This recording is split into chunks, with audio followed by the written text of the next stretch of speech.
আজ জুমার রাত আল্লাহ সুবহানাহু তাআলার আসমানের দরজা খোলা রেখেছেন এবং তার রত্ন ভাণ্ডার আমাদের জন্য খোলা রেখেছেন।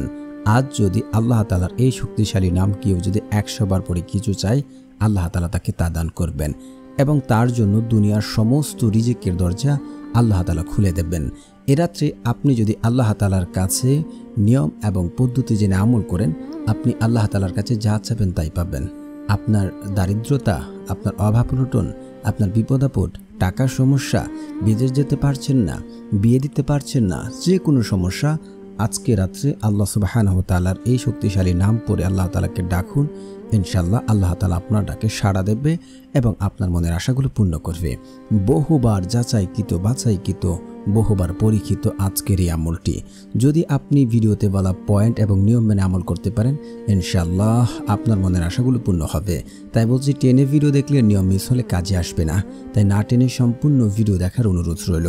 আর যারা চ্যানেলটি সাবস্ক্রাইব করবেন, ইনশাআল্লাহ তাদের মনের আশা পূর্ণ হবে। কারণ যাদের মন ভালো তারা অন্যদের সহযোগিতা করেন, আল্লাহ তাআলা তাদের মনের আশাগুলো পূর্ণ করে দেন। জুমার রাত বা জুমার দিন সপ্তাহের শ্রেষ্ঠ একটি দিন। এ রাত্রে আল্লাহ সুবহানাহু তাআলা আকাশে এসে তার বান্দাদের ডাকতে থাকেন। যদি আপনার অভাব থাকে, অভাবের কারণে আপনি ভালো করে ঘুমাতে পারেন না, মানুষের সামনে যেতে পারেন না, ভালো কিছু কিনতে পারেন না, তাহলে আল্লাহ সুবহানাহু তাআলা এই রাতে এসে ডাকতে থাকে। কে অভাবে আছে আমার কাছে চাইবে, আমি তার অভাব দূর করে দেব। কে বিপদগ্রস্ত আছে আমার কাছে চাইবে, আমি তার বিপদ দূর করব। কে অসুস্থতায় আছে আমার কাছে চাইবে, আমি তাকে সুস্থতা দান করব। কে পাপী, পাপ করেছে, আমার কাছে ক্ষমা চাইবে, আমি তাকে ক্ষমা করে দেব। এইভাবে আল্লাহ সুবহানাহু তাআলা আমাদেরকে ডাকতে থাকেন। কিন্তু আমরা অনেকেই অলসতায় আল্লাহ তাআলার ডাকে সাড়া দিই না এবং আল্লাহ তাআলার কাছে ইবাদত করি না। তাই আমরা অনেকে আল্লাহ তাআলার কাছ থেকেও অনেক কিছু চেয়ে পাচ্ছে না, ভাগ্য পরিবর্তন হচ্ছে না এবং আমাদের জীবনের বারাকা আসছে না। কিন্তু আপনি যদি ওই সময় আল্লাহ তাআলাকে আমল করে দোয়া করি, আল্লাহ তাআলা কিন্তু আমাদের দোয়া কবুল করবেন এবং আমাদের দেবেন, এমনটাই আশ্বাস দিয়েছেন। কিন্তু আপনি চাই না। আল্লাহ রাব্বুল আলামিন পবিত্র কোরআনে বলেন, উদউনি আস্তাজিব লাকুম, তোমরা আমাকে ডাকো, আমি তোমাদের ডাকে সাড়া দেব। আল্লাহ তাআলা আরও বলেন যে তোমরা আমার কাছে দোয়া করো, আমি তোমাদের দোয়া কবুল করব। কোনো ব্যক্তি যদি সে সর্বহারা হয়ে কারো কাছে তার দুঃখ কষ্ট প্রকাশ না করে সে যদি একান্তই আল্লাহ তাআলার কাছে বলে, আল্লাহ তাআলা তার চাওয়া পূর্ণ করেন এবং তার অভাব অনটন দূর করেন এবং বান্দার যা কিছু চাওয়া আছে সব কিছু আল্লাহ তাআলা কবুল করে নেন। কিন্তু আমাদের আজ আফসোস হয়, আমরা বান্দার কাছে বলে বেড়াই, অমুক ব্যক্তির কাছে তুমুক ব্যক্তির কাছে আমাদের কষ্টের কথা বলে বেড়াই, কিন্তু আমাদের কোনো কিছুই লাভ হয় না। কিন্তু আমরা যদি আল্লাহ তাআলার কাছে 2 রাকাত নামাজ পড়ে যদি দোয়া করতাম, আল্লাহ তাআলা আমাদের দোয়া কবুল করে নিতেন। কত অভাবী মানুষ, কত সমস্যার মানুষ তারা জীবনে আমল করে ফলাফল পেয়েছে। অনেক সাহাবী জীবনে অভাব অনটন দারিদ্রতায় পড়েছে, আল্লাহ তাআলার কাছে দোয়া করেছে, আল্লাহ তাআলা তাদের দোয়া কবুল করে নিয়েছেন। দেখুন, আপনি যদি মনে করি যে দোয়া করলে ভাগ্য পরিবর্তন হয়ে যাবে, আল্লাহ তাআলা টাকা পয়সা দেবে, তাহলে এটা আপনি একটু ভুল ভাবছেন। হ্যাঁ, দোয়া করলে ভাগ্য পরিবর্তন হয়, এটা হাদিস দ্বারা প্রমাণ রয়েছে। আপনারা তিরমিজি শরীফের হাদিস 2139 নম্বর হাদিসটা যাচাই করে নেবেন। কিন্তু আপনাকে তো চেষ্টা করতে হবে। এখন দোয়া করলে যে ভাগ্য পরিবর্তন হবে তার জন্য তো আপনার কিছু করতে হবে। আপনি বিয়ে করেন নাই, এখন যদি আপনি দোয়া করতে থাকেন আমার একটা সন্তানের দরকার, ছেলে সন্তানের প্রয়োজন, তাহলে কি আপনার ছেলে সন্তান হবে? তা কখনই হবে না। যেমন করে আপনাকে বিয়ে করতে হবে, তারপরে আপনাকে আল্লাহ তাআলার কাছে দোয়া করতে হবে সন্তানের জন্য। তো আপনার ঠিক তেমনি আপনাকে আগে কোন একটা কিছু করতে হবে, তারপর আল্লাহ তাআলার কাছে চাইতে হবে, তাহলে আল্লাহ তাআলা আমাদের চাওয়া পূর্ণ করবেন। যেমন ব্যবসা বাণিজ্য, চাকরি বাকরি যা কিছু আছে আমাদের সেখানে থেকে যার অবস্থা থেকে চাইতে হবে, তাহলে আল্লাহ তাআলা আমাদের ভাগ্য পরিবর্তন করবেন।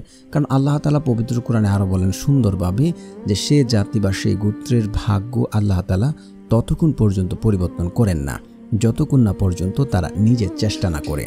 আমাকে আপনাকে চেষ্টা করতে হবে। ভাগ্যের দোহাই দিয়ে বসে থাকবো আর আল্লাহ তাআলার কাছে দোয়া করবো, আল্লাহ তাআলার কি এমন টাকা পড়েছে যে আমাকে আপনাকে গড়ে দিয়ে যাবে? আমাদেরকে চেষ্টা করতে হবে এবং আল্লাহ তাআলার উপরে তাওয়াক্কুল এবং বিশ্বাস রেখে কাজ করে যেতে হবে। ফলাফলের দায়িত্ব আল্লাহ তাআলার হাতে। আমাকে বিশ্বাস রেখে কাজ করে যেতে হবে, ফলাফল আল্লাহ তাআলা দেবে। যদি আমার চেষ্টা করে আমি সফলতা না হই, তাহলে বুঝতে হবে যে আল্লাহ তাআলা হয়তো আমার জন্য আরও ভালো কোনো পরিকল্পনা করছেন। কখনো হতাশ হওয়া যাবে না, তাহলে আল্লাহ তাআলা আমাদের ভাগ্য পরিবর্তন করে দেবেন ইনশাআল্লাহ। আর আজ যেহেতু জুমার রাত, খুবই গুরুত্বপূর্ণ একটি রাত, এ রাত্রে আপনারা যদি আল্লাহ তাআলার এই আমলটি করে দোয়া করেন, ইনশাআল্লাহ ফলাফল পাবেন। তো এখন কথা হচ্ছে, তাহলে আজকে এই রাতে কিভাবে আমল করব এবং কোন কোন পদ্ধতি মেনে জেনে আমলটি করতে হবে। আমলটি করার জন্য যেহেতু আজ জুমার রাত, আপনারা তাহাজ্জুদে নামাজ পড়বেন। এটি অত্যন্ত গুরুত্বপূর্ণ একটি ইবাদত। যে ব্যক্তি তাহাজ্জুদে নামাজ পড়ে, আল্লাহ তাআলা তার সাথে সরাসরি সম্পর্ক স্থাপন করেন। দেখুন, যে ব্যক্তির রাত্রে আল্লাহ তাআলার জন্য ইবাদত করে, আল্লাহ তাআলা তাকে অনেক ভালোবাসেন এবং আল্লাহ তাআলা তাহাজ্জুদের নামাজে এমন কিছু শক্তি রেখেছেন যা অন্য কোনো ইবাদতে নেই। যদি আমরা রাতে আল্লাহ তাআলার কাছে নামাজ পড়ে দোয়া করি, আল্লাহ তাআলা কবুল করবেন। আর ওই সময়টাতেই তো আল্লাহ তাআলা তার বান্দাদেরকে ডাকতে থাকেন। এখন যদি আপনাকে কোনো এমপি মন্ত্রী একটা নির্দিষ্ট টাইমে এসে ডাকতে থাকে, অমুক আসো, কার কি লাগবে, তখন তো আপনি গেলেই পেয়ে যাবেন। আর যখন আপনার প্রয়োজন আপনি এমপি মন্ত্রীর কাছে যাবেন, তখন যে দেখা যাচ্ছে আপনি চাইতে চাইতে হয়তো এক পর্যায়ে আপনাকে দেবে অনেক পরে। কিন্তু যখন তারা নিজে এসে আপনাকে ডাকতে থাকে, অমুক কে আছে, কার টাকা লাগবে, কার চাউল লাগবে, তখন আপনি গেলেই কিন্তু আপনি পেয়ে যাবেন। ঠিক তেমনি আল্লাহ তাআলা ওই সময় আমাদেরকে ডাকতে থাকেন। ওই সময় যদি আপনি যাই, আল্লাহ তাআলার কাছে দোয়া করি আর নামাজ পড়ে, আল্লাহ তাআলা অবশ্যই কবুল করে নেবেন ইনশাআল্লাহ। তো আমরা প্রথমে উত্তম রূপে ভালো করে উজু করব। উজু করার পর 2 রাকাত, 4 রাকাত, 8 রাকাত, 12 রাকাত, যার যত রাকাত আপনি দীর্ঘ সময় সিজদাতে পড়ে আল্লাহ তাআলার কাছে দোয়া করবেন। তো নামাজ পড়ার পর আপনারা অবশ্যই ইস্তেগফার পড়বেন, কারণ ইস্তেগফারের ভাই এত ফজিলত যা আপনি কল্পনা করতে পারবেন না। আপনি আমল করছেন কেন ইস্তেগফার মিস করবেন? কারণ ইস্তেগফার হচ্ছে আল্লাহ রাব্বুল আলামিন, যে ব্যক্তি ইস্তেগফার পড়ে, আপনার আবু দাউদ হাদিস নাম্বার 1518 একটু যাচাই করে দেখবেন। যে ব্যক্তি ইস্তেগফার পড়ে, আল্লাহ রাব্বুল আলামিন তার স্টিল নাও এখনো কোনো অভাব আছে, তার সংসারে এখনো কোনো বিপদ আছে, আল্লাহ তাআলা ওই অভাব অনটন বিপদ আপদ দূর করে দেন। সুবহানাল্লাহ। শুধু তাই নয়, তাকে এমন জায়গা থেকে, এমন সকল উৎস থেকে রিজিক দেন যা সে কোনোদিন কল্পনাও করেনি, সে চিন্তাও করেনি। অবশ্যই আপনারা আজকের এই আমলটির জন্য 21 বার ইস্তেগফার পড়বেন। আর ইস্তেগফার পড়ার ক্ষেত্রে অনেকেই ভুল করে থাকেন, এভাবে পড়েন আস্তাগফিরুল্লাহ, আস্তাগফিরুল্লাহ, আস্তাগফিরুল্লাহ, এইভাবে পড়বেন না। আপনারা পড়বেন আস্তাগফিরুল্লাহ, আস্তাগফিরুল্লাহ, আস্তাগফিরুল্লাহ, এইভাবে পড়বেন, উচ্চারণ ঠিক রেখে পড়বেন। তারপরে হচ্ছে আপনারা পড়ে নেবেন এই দুটি জিকির, সুবহানাল্লাহ, সুবহানাল্লাহ, সুবহানাল্লাহ, সুবহানাল্লাহ, আলহামদুলিল্লাহ, আলহামদুলিল্লাহ, আলহামদুলিল্লাহ, এভাবে আপনার দুটি জিকির পড়ে নেবেন। তারপরে হচ্ছে আপনারা পড়ে নেবেন একবার আয়াতুল কুরসি, কারণ আয়াতুল কুরসির বহু ফজিলত রয়েছে। আয়াতুল কুরসির আপনারা যারা পারেন পড়বেন, না হয় আমার কাছ থেকে শুনে নিন, ইনশাআল্লাহ হয়ে যাবে।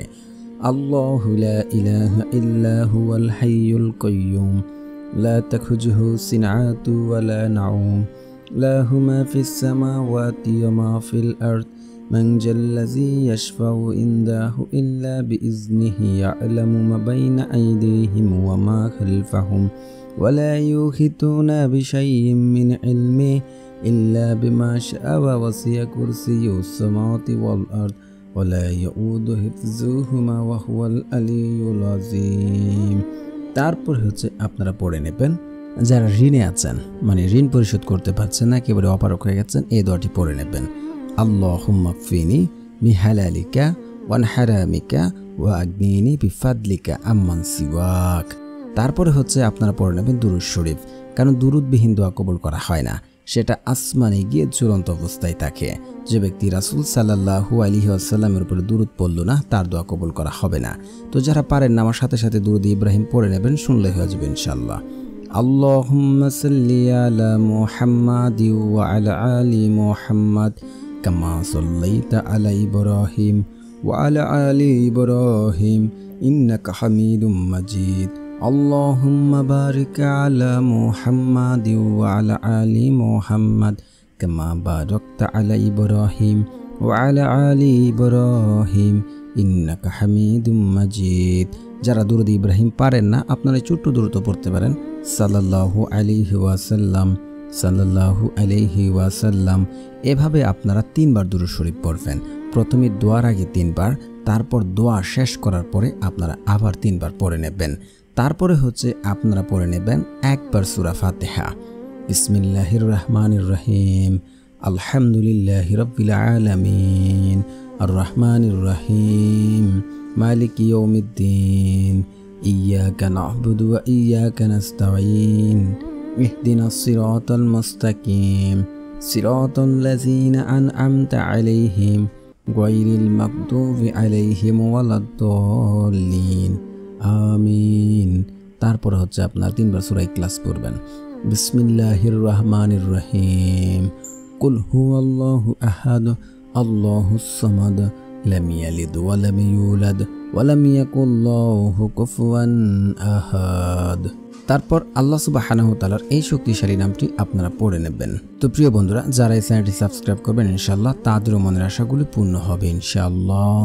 আল্লাহ সুবহানাহু ওয়া তাআলার সেই শক্তিশালী নামটি হচ্ছে ইয়া জাব্বারু, ইয়া জাব্বারু, ইয়া জাব্বারু।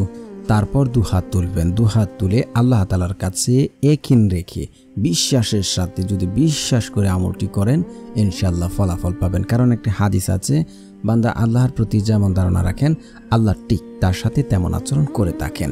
আপনারা কায়ু মনোবাক্যে আল্লাহ তাআলার কাছে 2 ফোঁটা সবচেয়ে প্রিয়। এক হচ্ছে জিহাদের ময়দানে রক্তের ফোঁটা, দ্বিতীয় হচ্ছে অনুতপ্ত বান্দার চোখের পানির ফোঁটা। তো আপনারা চোখের পানি ফেলে কায়ু মনোবাক্যে কান্নাকাটি করে ইখলাসের সাথে চাইবেন, ইনশাআল্লাহ ফলাফল পাবেন।